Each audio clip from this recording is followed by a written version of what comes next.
What's up, everybody? It's Charles. So I decided to make a video about my 20s because I'm 25 and smack dab in the middle. And I realized that I don't know, it's gone. Like half of it is gone. I just wanted to really talk about stuff I experienced. See if any of y'all can relate. Any of y'all in your 20s ever been in your 20s, whatever. But I don't know. The first thing I say is school. You know, I graduated school when I was 21. A lot of people my age, they still working on their first degree. A lot of people, you know, kept going. Like, they on their second or third by the time they're my age. And, you know, if you're in your 30s or whatever, you're still in school or whatever, like, that's cool, too, as long as you finish, I suppose. I don't know. Like, I think once you, like, get in the workforce, you kind of like, what did I go to school for? Because, like, the jobs that I had nothing to do with my degree. And it's kind of like, why do I need to go back to school? You know, because Sally Mae's knocking at your door and everything. You just kind of like, you know. But you got to show that you're able to start and complete a task. So I think graduating school is like your first big accomplishment. Being able to move out your parents' house. I know some of y'all moved out in your teens and never came back. Some of y'all still there. But it's cool. When you move out, it's awesome. If you have roommates, if you don't care. I don't have any. I just live by myself and pray all day. But, you know, your parents, they become your best friends and your worst enemies. Like, all at the same time in your 20s. Because it's like, I don't know. It's kind of hard for them to give you that, okay, he's an adult, you know, respect, especially when you still need them, you know what I'm saying? And so if you're like one of those people that's caught up on ego and caught up on respect and all that kind of stuff, then it might be a little hard. And then come to the place where you are really a reflection of your parents, and you start to realize that. So all the things that you worry about in your mind that you don't tell nobody, and you don't think it's like real legitimate issues, your parents will tell you. They will call and tell you to your face, and it's like all the stuff you don't want to hear, but you know, and it's just like, you know. But I think it's cool because now that you're an adult, your parents don't really discipline you. It's kind of like, we trained you, now you're at the point where this is application time. Like, if you don't get it this time, life is going to teach you that lesson. So they're more or less your allies through life, trying to get you to be better. And it's like, now that you're an adult, you see, you know, this is not them getting their rocks off or whatever. They, you know, they're really trying to help. You see a lot of your friends getting married. You may get married, find the one, you know, that you want to spend the rest of your life with. And then everybody asks you, hey, when you get married? Oh, you next. And it's just like, yeah, chill with all that, you know? I mean, personally, I'm at the place where I'm just trying to better myself professionally, spiritually, all that stuff, you know, before I even get serious about any woman. You know, I think that's where, like, a lot of men are, you know, because it seems like, in my observation, that a lot of women are, like, legit trying to get married. Like, it's been like that since college. Like, they've been trying to get married, and I mean, like, now. It's like their age drying up tomorrow. Like, chill. You know, I think men, we more or less view marriage differently. Like, we view it more as a responsibility, as a charge.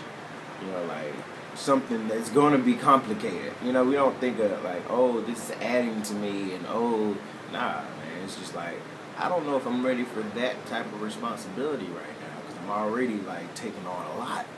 Now I have to share it. Now, like, all my decisions that I make is going to concern my whole household instead of just me. Am I ready? You know? So, yeah, you know, with marriage come kids. A lot of y'all became parents in your 20s. Congratulations. And it's crazy because people be asking me to be, like, their children's godfather, and I'm like, no.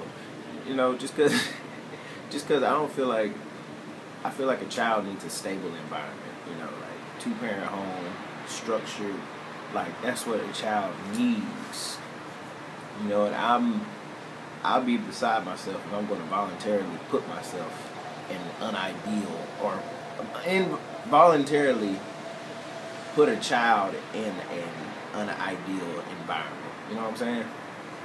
Like, it's not about availability. Like, I feel like if the parents die, then the child needs a two-parent home. The child needs, stability. The child needs certain things that I'm not able to give it. So I can't, like, just be a just be a godfather or whatever just because you think I'm a good person. All your friends who had children in college and high school, like, their kids are like 9 and 10 now, and they're like in school, and your friends are driving into like Boy Scouts and stuff, and you're like, yo, like, your kids are old, like, they got little personalities, they can read and walk and stuff. It's crazy. Career-wise, a lot of y'all might not be at the place that you think you're supposed to be. You're sitting there, you got a degree in accounting, and you work at Ross. Somebody out there works at Ross, and I just want to speak into your life right now. No, you just strike out. Like, professionally, it gets to a point where it's like, okay, I want to do this, I want to do that, but I gotta eat, and these bills gotta be paid, so something needs to be done pronto. Multi-level marketing, some people call them pyramid schemes, but they pretty much target us, people in their 20s. I did one when I was in my teens, and it didn't really work out. Wasn't really that good at it. I ended up breaking even, and so I left. It's pretty bad, but it seemed like every multi-level marketing scheme under the sun had been brought before me. You might start your own business. I know a lot of my friends are starting their own businesses, and a lot of us are just generating different venues of income just because our regular steady job is just not enough. We want some spending money. Like, when you're in your 20s, you're still ambitious. It's like life hasn't got you so jaded that you don't think you can do anything. And then with social network and, just getting out of college and everything like that, you already, like, have a good network. You already have networking skills to forge your brand, and you start to learn about entrepreneurial skills and stuff like that. So, I can see why people start their businesses. Most of them don't work, but, as long as you try and try again and try again. The race is not given to the swift, nor the battle to the strong, but to he, and endureth. My God, my God. But, a lot of people in their 20s, they get their first big boy job. That's what I call it. And that can mean what you want it to mean, like, whether it be a lucrative career, whether it be a job with benefits or with health insurance, or, you finally get vacated, or you finally work days, because a lot of people been working nights, like, all throughout. They've been working graveyard shifts. But it's cool, because once you get in the job, like, the money's good, and you're just like, yeah, man, I'm finally, like, you feel successful for the first time. But then you look around your job, and everybody's, like, older than you. And they let you know that you're a baby, and you know nothing. People start calling you sir, or ma'am. That's different for me, because I never really, I don't know, it's hard for me to see myself as an adult. See my friends get married, people start calling me sir, and stuff like that. I feel like if I cut off my mustache and walk, I could still, like, blend in high school. Maybe that's not the case. Maybe I just look old. Everybody be saying I look 30. Do I look 30? I don't know. But, yeah, man, it's just, you start losing your hair. I don't know, a lot of my friends are going bald. Like, my hairline used to be, I think, down here. But now it's a little bit further back. I think I can make it until I'm 30, though. I'm hoping, I'm praying I can make it till I'm 30. That's all I want. After 30, let it go. The prime of your life, like, this is the time when you start coming to yourself. Like, I realize ain't a lot gonna change about me.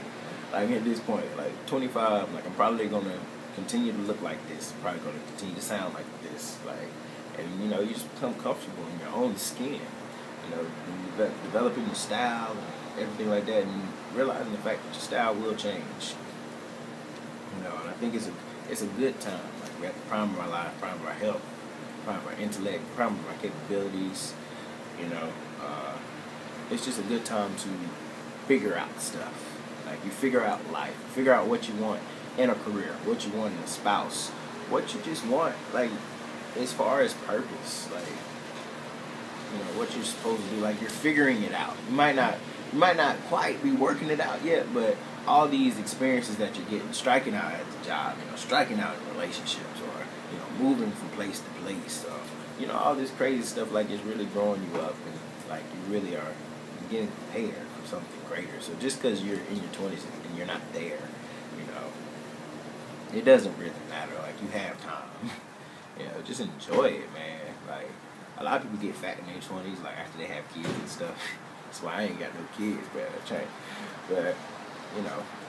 and a lot of people do the teen fit thing. I see a lot of people, like, transforming for real, like getting good, getting body. But yeah, man, definitely take care of yourself, because you want to live to reap the harvest of what you're sowing for right now. But people in Team Fit, like, stop taking pictures and selfies in the gym. If you're going to the gym, just work out. I don't feel like nothing that is pertaining to working out is glamorous. You know what I'm saying? Like, I don't want to take no pictures. I don't want to do nothing after I work out, because I'll work. And you sitting up there taking pictures. I'm sweating about to die. Like, I don't want to see you in the mirror. As soon as you get a little bit of glisten, you're like, oh yeah, I'm getting it in. I'm in the... Stop all that. You're making me mad. And you women doing yoga, stop putting your yoga pics on the Instagram and the Twitter and the Facebook. Those are just thirst traps, and it's thirst traps. You're sitting there contorting your body like a pretzel, and you think nobody's lusting after that. Man, you are soliciting some unwanted attention. And some of y'all, maybe it's wanted, and that's why you're doing it. Like, look, I can put my leg above my... Like, come on now. What you think I'm thinking about when I see that? Come on, man. But, look, I have enough ranting for today. Y'all take care of yourselves.